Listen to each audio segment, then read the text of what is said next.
L'insatisfaction au niveau de la fréquence des relations sexuelles est sans aucun doute l'un des motifs les plus fréquents de consultation d'un ou d'une sexologue. Les couples souhaitent une solution magique afin de retrouver leur désir sexuel. Cependant, avant de prendre rendez-vous, il faut d'abord et avant tout prendre conscience de ce que la sexualité partagée peut vous apporter au quotidien. D'ailleurs, l'importance de la sexualité au sein de la vie de couple varie selon chaque individu. Alors, quels sont les avantages d'une sexualité active? Pour vivre une profonde connexion.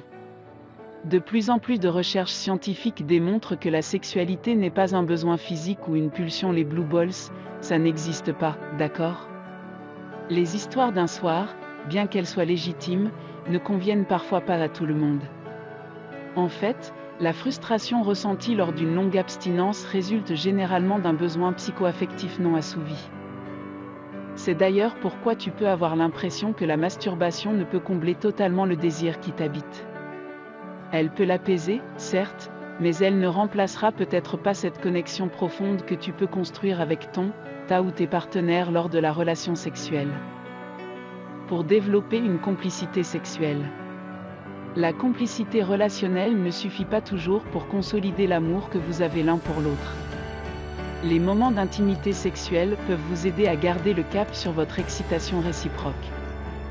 Explore les caresses qui te stimulent, les positions qui t'allument, et pourquoi pas les jouets érotiques qui t'émoustillent.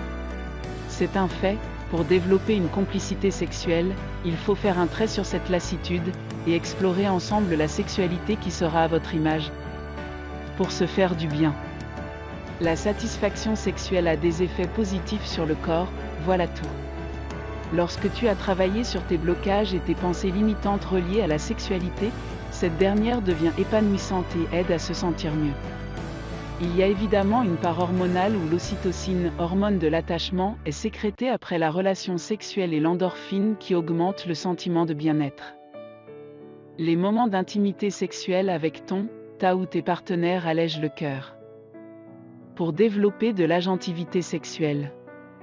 L'agentivité sexuelle se définit comme étant un sentiment d'être agent de sa sexualité, se faisant, en possédant son propre corps et en exprimant librement sa sexualité, à travers la prise d'initiative, le confort avec son corps et la conscience de ses désirs. C'est le sentiment d'avoir le droit, le sentiment d'être un sujet sexuel plutôt qu'un objet sexuel. L'agentivité sexuelle apporterait aux personnes qui en possèdent une sensation de pouvoir, se comparant à l'empowerment. Tu auras compris que l'agentivité sexuelle ne requiert pas de partenaire, mais il peut être valorisant d'avoir une rétroaction ou alors plus facile de travailler sur soi aux côtés de quelqu'un qui le fait aussi. Pour s'ouvrir à l'autre. Certaines personnes diront que le sexe est en quelque sorte un mode de communication. Lorsque tu partages une sexualité avec ta ou tes partenaires, tu donnes la clé à un accès privilégié de ton intimité, ton fameux jardin secret. S'il est difficile pour toi de t'ouvrir de cette façon, c'est possiblement parce que quelque chose cloche au niveau de la relation. Plus le niveau de bonheur dans un couple est élevé, plus les amoureux auront envie de se rapprocher. Et plus ils ou elles se rapprocheront, plus leur niveau de bonheur sera élevé. N'est-ce pas merveilleux comme cercle vicieux? Petit rappel, le désir sexuel, tout comme l'orientation sexuelle, est quelque chose de dynamique, qui peut changer avec chaque étape de la vie. Certaines personnes sont en couple et sont asexuelles, signifiant qu'elles possèdent peu ou pas du tout de désir sexuel, et c'est bien normal, la sexualité fait partie d'un spectre. Si dans ton couple, il n'y a qu'une seule personne qui ne ressent plus de désir, il faut se sentir à l'aise d'explorer la possibilité d'être asexuel et surtout, ne jamais forcer des relations sexuelles non consenties. Merci d'avoir regardé la vidéo.